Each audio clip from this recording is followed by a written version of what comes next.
এরপর থেকে হবে। আমরা কোথায় পয়সা খরচ করে তাকে টাকা ছাড়া মানুষ নাই সেটা কিসের আলেম তারা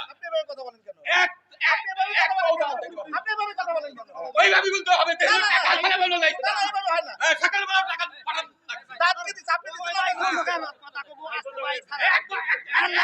দেখতে দিব না যদি এখানে দহন করে ফেলা যায় এইবার ভালো লাগে এক পাও যাইতে দিব না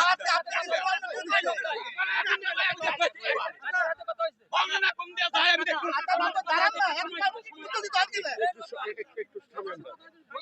ভাই আপনি কার সাথে কথা বলছেন? তাই যদি হয় দেবতার গলায় ফুলের মালা পরাইলে যদি মুশরিক হয়, আপনি আওয়ামী লীগ করেন, ঘরের ভিতরে মুজিবারের ছবি, শেখ হাসিনার ছবি, যদি আপনি শেখ হাসিনার ফুলের গলায় মালা পরান, মুজিবারের ফুলের গলায় মালা পরান, আর মুজিবারের ছবি শেখ হাসিনার ছবি যদি ঘরের ভিতরে টানাই রাখা হয়, নিঃসন্দেহ ওটা সেরে। এবার আসেন, গোটা বাংলাদেশের সবচেয়ে বড় আলেম হলো আল্লামা দেলোয়ার হোসেন সাঈদী। এই কথা বলেন, এর ভিতরে কোনো সন্দেহ আছে? যদি আমরা আল্লামা সাঈদীর ছবি বানাইয়া আল্লামা সাঈদীর ফুলের গলায় যদি ফুলের মালা পরাই, গুনার কাজ হবে না সওয়াবের কাজ হবে? জোরে বলেন, গুনার কাজ হবে না সওয়াবের কাজ হবে? ওটা হবে মুশরিক শিরকের কাজ। এবার আসুন আর একটু দূরে যাই। আল্লাহ নবী, বিশ্ব নবী, নবিকুল শিরোমণি শ্রেষ্ঠ নবী তিনি, তার যদি একটা মমি তৈরি করে কিংবা একটা কাল্পনিক ছবি তৈরি করে এত বড় দাড়ি করে ভুরু করে মোস করে তার গায়ে পাঞ্জাবি পরাই পায়জামা পরাই যদি ঘরের ভিতরে টানাই রাখি আর সাদা কাগজে লিখে দেয় ইনি হচ্ছেন হযরত মুহাম্মদ সাল্লাল্লাহু আলাইহি সাল্লাম, আর যদি নবীর গলায় কেউ মালা পরায়, নবীর গলায় যদি নবীর গালে যদি সকাল বিকাল কেউ চুমো খায়, এটা কি সওয়াবের কাজ না শিরকের কাজ? এই জোরে বলেন, সওয়াবের কাজ না শিরকের কাজ? এবার আসুন, একটা দল ক্ষমতায় প্রায় চলে গেছে 290টা আসন, এখান থেকে 3 মাস আগে সব বাজেট হয়েই গেছে। ওনাদের নেতার ছবি যদি মোড়ে মোড়ে টানায়, ওনাদের নেতা যদি ঘরের ভিতরে টানাই রাখে, অফিসে টানাই রাখে, এটাও কি শিরক হবে না হবে না? জোরে বলেন, হবে কি হবে না? তাহলে আল্লাহ রাব্বুল আলামিন বললেন, কোন শিরকের ভিতরে ধরা পড়ে এমন কোন কাজ যদি করো, ইহদিনাস সিরাতাল মুস্তাকিমের পথে থাকলে না, তোমরা শয়তানের পথে চলে গেলে, তাহলে আগামীতে বাংলাদেশে যদি কোন ছবি টানানোর নিয়ত কোন দল করে, ওই দলটা শিরকি দল, ওই দলের সাপোর্ট একজন ইমানদার করতে পারবে না। কথা কি ক্লিয়ার? আবার উল্টো ফতোয়া দিয়েন না, জানাস থাপটাই কিন্তু গালের দাঁত ফেলাই দেবো একদম। আমরা বলি একরকম আর ওরা বোঝে আর একরকম। আচ্ছা বলেন তো, এখানে জামাতের নেতারা ওয়াজ করে চলে গেছে, আমি একবারও জামাতের নেতাদের প্রশংসা করে আসমানে তুলেছি? আবার বিএনপির নেতারা এখানে নাই, কোনো বিএনপির বিরুদ্ধে কোনো কথা হয়েছে, তাহলে যেটা শুনবেন সেইটাই বলবেন। এখন তো সব মিথ্যা ভুলভাল বলে বেড়াচ্ছে। হুজুরদের বিরুদ্ধে প্রায় বলে হুজুররা জান্নাতের টিকিট বিক্রি করতেছে। আল্লাহর কথা এখানে তেলাওয়াত হচ্ছে, আল্লাহর কথা না শুনে যারা বাড়ি গেলেন রাস্তা থেকে ফিরে আসুন, নতুবা বাড়ি যাবার আগে আল্লাহ মৃত্যু ঘটাই দিতে পারে, আর সেই মৃত্যুটা হবে জাহান্নামী মৃত্যু।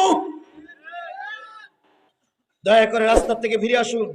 আল্লাহ যদি মুসলমানের রক্ত আপনার শরীরে রেখে থাকে, আপনার বাপের বিয়ে আর মার বিয়ে যদি মৌলবি দিয়ে পড়াইনো হয়, আপনি বাড়ি যেতে পারবেন না। যদি আপনার জন্মের পরে কানে কোনো মৌলবি আযান দেয়, কোরআনের মাহফিল থেকে আপনি বাড়ি যেতে পারেন না। যারা যাচ্ছে তারা বাড়ি গিয়ে শুনবে, ওর জন্মের পরে কানে আযান দেয়নি দেয়নি দেয়নি। 3টে লোক ছুটি দেবো মাত্র, তার ভিতরে সোহেল ভাই, আলী আসগার ভাই আর শামীম ছুটি দেওয়ার আগেই চলে গেছে। শামীম আছে, এই 3টে লোকের ছুটি দেবো, কারণ ইনি একজন বড় দায়িত্বশীল। সোহেল ভাইয়ের অনেক রাস্তা, ছুটি দেব। এর দেখা দেখে আর কারা কারা যাবেন হাত তোলেন তো, যান সোহেল ভাই সোহেল যান। জি শুক্রিয়া। জি আলী আসগর ভাইকে ছুটি দিলাম। জি জি জি মোবাইলে কথা হবে ইনশাআল্লাহ। দেখি 6,500 ও 6,500 আগে ঘোষণা গেছে এই 500 আরে দুটাই বলতেছি। তাহলে আল্লাহ পাক বললেন ও নবী 10টা জিনিসের কথা মানুষকে বলে দাও। এবার আল্লাহ না নবী নাই, আল্লাহ আছে এখন আমাদের কাছে। আল্লাহ বলতেছে আজিজুল ইসলাম যাও উল্লাহ পাড়াই যে সেই 10টা জিনিস এই বিশাল প্রয়োজনের সময়, যে সময় দেশ 2 ভাগে বিভক্ত, এক ভাগ চাচ্ছে কোরআনের আইন প্রতিষ্ঠা হোক, আর এক ভাগ চাচ্ছে কোরআন যেন দেশে না থাকে, সেই সময় তুমি চলে যাও যে জাতির সামনে এই কথাগুলো উত্থাপন করো, বলে দাও আমি সেই কথাগুলো উত্থাপন করছি যে 10টা জিনিস তাওরাতে হারাম ছিল, জব্বুরে হারাম ছিল, ইনজিলে হারাম ছিল, খ্রিস্টানদের জন্য হারাম, ইহুদিদের জন্য হারাম, নাসারাদের জন্য হারাম, মুসলমানদের জন্য হারাম। এই 10টা জিনিস জাতির কাছে তুমি বলে দাও, সেটা হলো আল্লাহ তুশরিকু বিহি শাইআ। প্রত্যেকটা জাতির কাছে আল্লাহ বলেছিলেন যদি নাজাত পেতে চাও শিরক করা যাবে না। তাহলে শিরক করা সকল মুসলমানদের জন্য কি? এই কথা বলেন, শিরক করা সকল মুসলমানদের জন্য কি? হারাম। এবার বলুন আমাদের পাশে আশপাশে আপনাদের এলাকায় কিছু হিন্দু ভাই আছে না নাই? এই কথা বলেন, কিছু হিন্দু ভাই আছে না নাই? ওনারা দুর্গা পূজা করে, ওটা ওনাদের ধর্মের বিধান, ওই ধর্মের বিধান ওনারা করবে। ওনাদের ধর্মের অনুষ্ঠানে আমাদের গেলে কি হবে বলেন? শিরক হবে। হারাম না, শিরক হবে। কারণ আমরা দেবদেবীকে বিশ্বাস করি না, আমরা বিশ্বাস করি আল্লাহ। কথা বলেন। সুতরাং ওনাদের অনুষ্ঠান ওনারা করবে, ওরা ওনাদের ধর্মের বিধান, কিন্তু আমরা গেলে কি হবে? শিরক হবে। আল্লাহ বলতেছে কোন মুসলমান দেবদেবীর অনুষ্ঠানে যে উলু উলু দিতে পারবে না, তারপর ওদের অনুষ্ঠানে যে শিরক করতে পারবে না, কারণ ওরা শিরক করতেছে না, ওরাই ওদের ধর্ম পালন করতেছে। আর যেই ব্যক্তি শুনে মুখস্থ করে পড়ে ওটার নাম কি? পাঠ। যেমন অনেকে কোরআন শরীফ পড়তে পারে না, বাংলা পড়তে পারে না, আত্মাইয়াতু পড়ে শোনায়, ওটা কিন্তু পড়া না, ওটা হলো পাঠ। কারণ একজনের কাছ থেকে শুনে আর একজনকে বলে, এটারে বলে পাঠ করা। আল্লাহর নবীকে পাঠ করতে বললেন, পড়তে বললেন না, কারণ আমার নবী লিখতেও পারতেন না, পড়তেও পারতেন না। তাই নবীকে বলা হলো পাঠ করে শোনাও। কি পাঠ করে শোনাবা? মা হাররামা রাব্বুকুম আলাইকুম, যেটা তোমাদের জন্য আল্লাহ হারাম করেছেন, অতীতের সব মুসলমানদের জন্য হারাম করেছিলেন। তাওরাতে হারাম করেছিলেন, জব্বুরে হারাম করেছিলেন, ইনজিলে হারাম করেছিলেন। সেই 10টা জিনিস আল্লাহ পাক কোরআনেও হারাম করে দিলেন।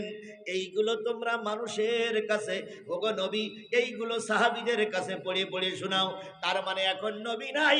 আল্লাহ বলতেছে আজিজুল ইসলাম সাতক্ষীরার থেকে চলে যাও, সিরাজগঞ্জের উল্লাপাড়ার গোপীনাথপুরী চলে যাও, আর এইগুলো পড়ি পড়ি পাঠ করি করে শোনাও।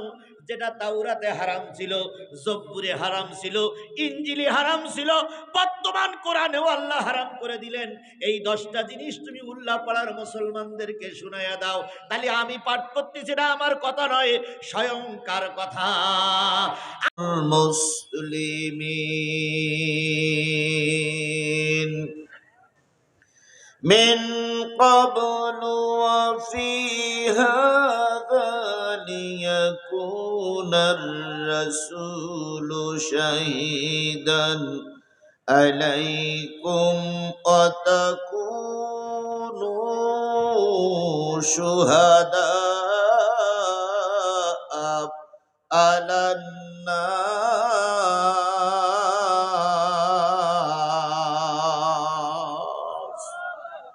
فأقيموا الصلاة وآتوا الزكاة واعتصموا بالله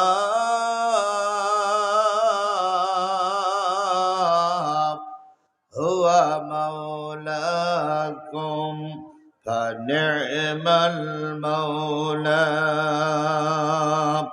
ونعم النصير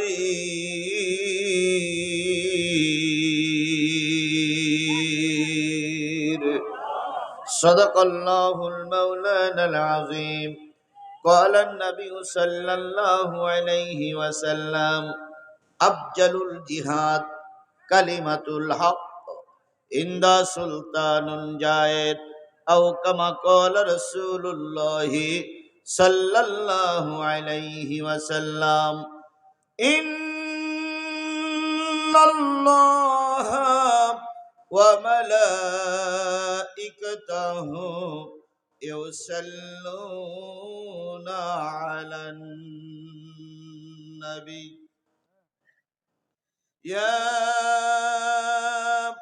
أيها الذين آمنوا صلوا عليه وسلموا تسليما اللهم صل على محمد وعلى آل محمد كما صليت على إبراهيم وعلى آل إبراهيم إنك حميد مجيد اللهم بارك على محمد وعلى آل محمد كما باركت على إبراهيم وعلى آل إبراهيم إنك حميد مجيد لا إله